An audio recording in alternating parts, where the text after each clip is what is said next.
Вести на Канал 8, добро дојдовте. Како да се однесуваме во природа и во случај на пожар и каква е работата на пожарникарите? Едукативни презентации реализираше територијалната противпожарна единица за основците од кочанските училишта. Едукациите продолжуваат и во петок, а на 20 мај територијалната противпожарна единица ќе го одбележи Денот на пожарникарите. Територијалната противпожарна единица и доброволното противпожарно друштво од Кочани за прв пат организираа настан отворени денови за учениците од основните училишта од Кочани и населбата Оризари. Целта е децата уште од најмала возраст да се запознаат со работата на професионалните и доброволните пожарникари. На учениците од оделенска настава им беа презентирани броевите за повик во случај на пожар, возилата со кои располага територијалната противпожарна единица и доброволното противпожарно друштво Кочани, а им беше објаснето и во какви случаи интервенираат пожарникарите. Имаме отворен ден за учениците во просториите на противпожарната единица во градот Кочани. Значи, овие отворени денови се за познавање на учениците за работата на територијалната противпожарна единица и работата на доброволното противпожарно друштво. Значи, ги запознаваме дечињата со едукација ако имаат потреба од нашата единица, на кој број се јавува. Значи, нашиот број е 193 или 112, па операторот ќе ги спроведе каде, ќе ги насочи каде имаат проблем.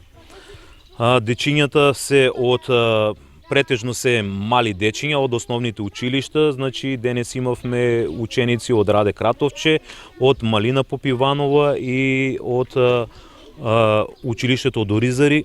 Командирот на територијалната противпожарна единица Кочани, Драган Апостолов, додаде дека в понеделник, 20 мај, ќе одбележат Денот на пожарникарите.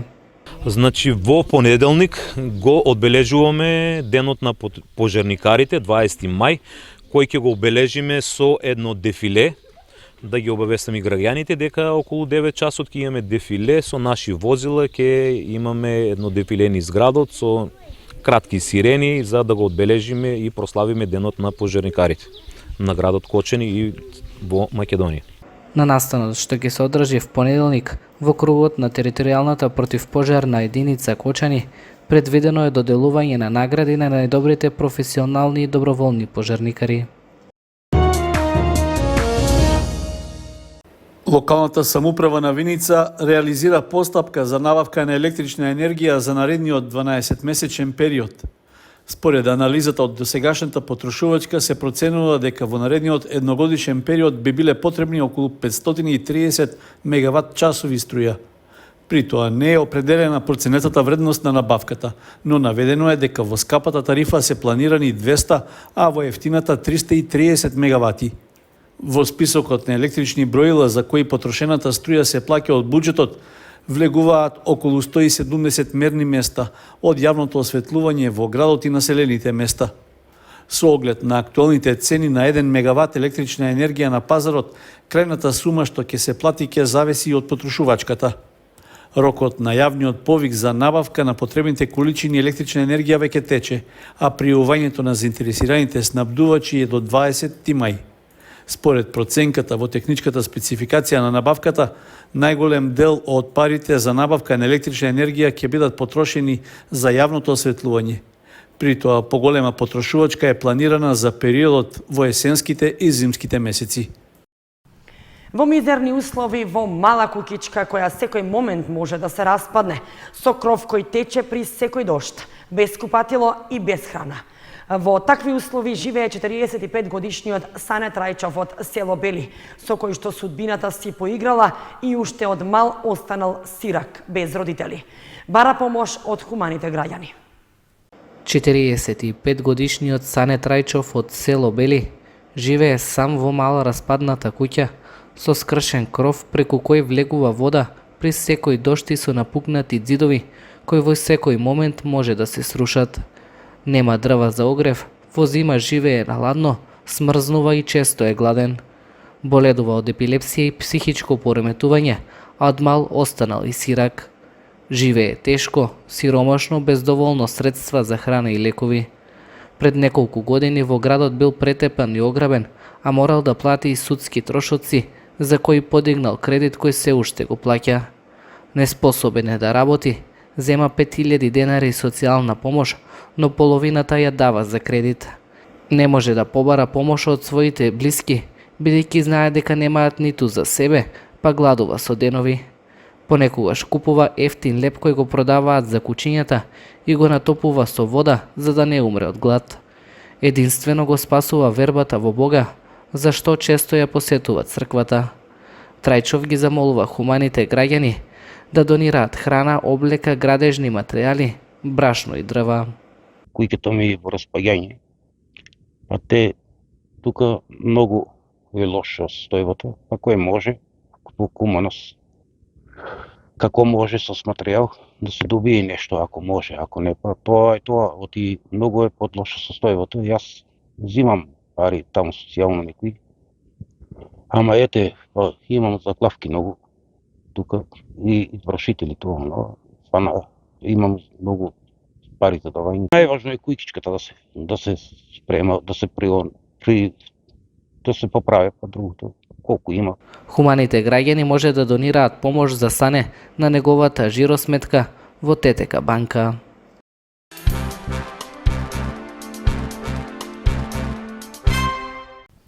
В петок и понеделник матурантите од двете средни училишта Гошо Викентиев и Лупчо Сантов ќе ја прослават матурата.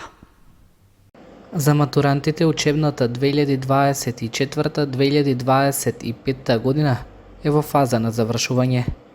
Традиционално, како секоја, така и годинава, двете средни училишта од Кочани организираат прослави за матурантите. За в петок, со почеток од 18 часот, во дворот на Средното општинско училиште Гошо Викентиев е најавено пристигнувањето на матурантите.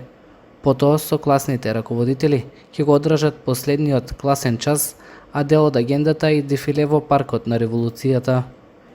Нивните врсници од гимназијата Лупчо Сантов матурата ќе ја прослават в понеделник, а нивното пристигнување во училиштето е најавено по 18 часот, каде исто така ќе имаат последен класен час и дефиле во дворот.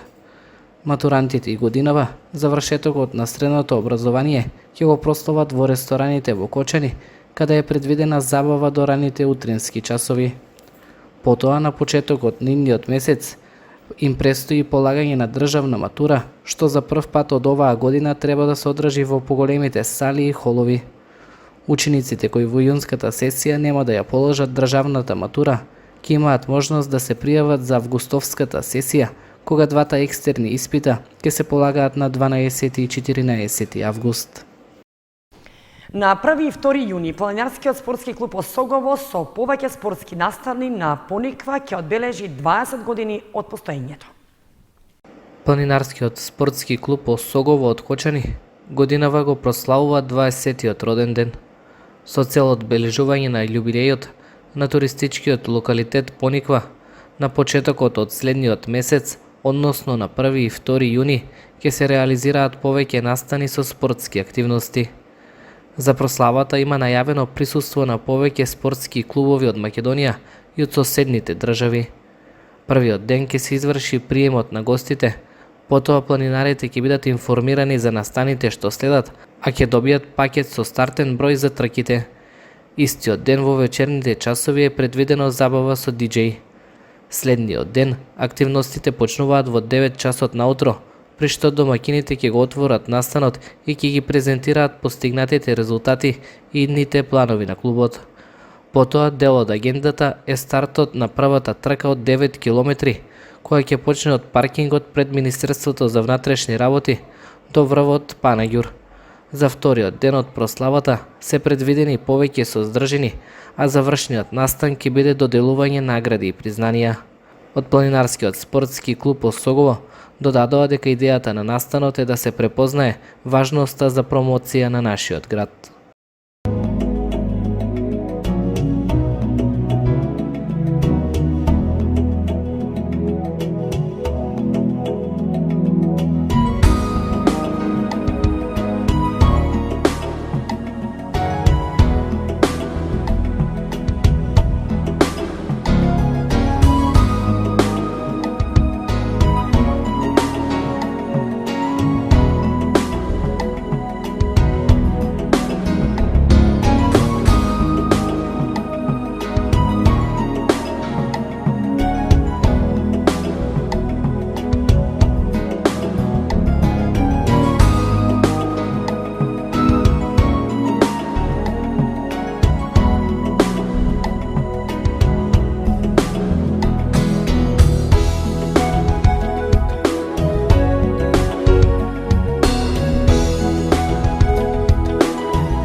Почитувани, со прогнозата за времето ги извршуваме и овие вести на Канал 8.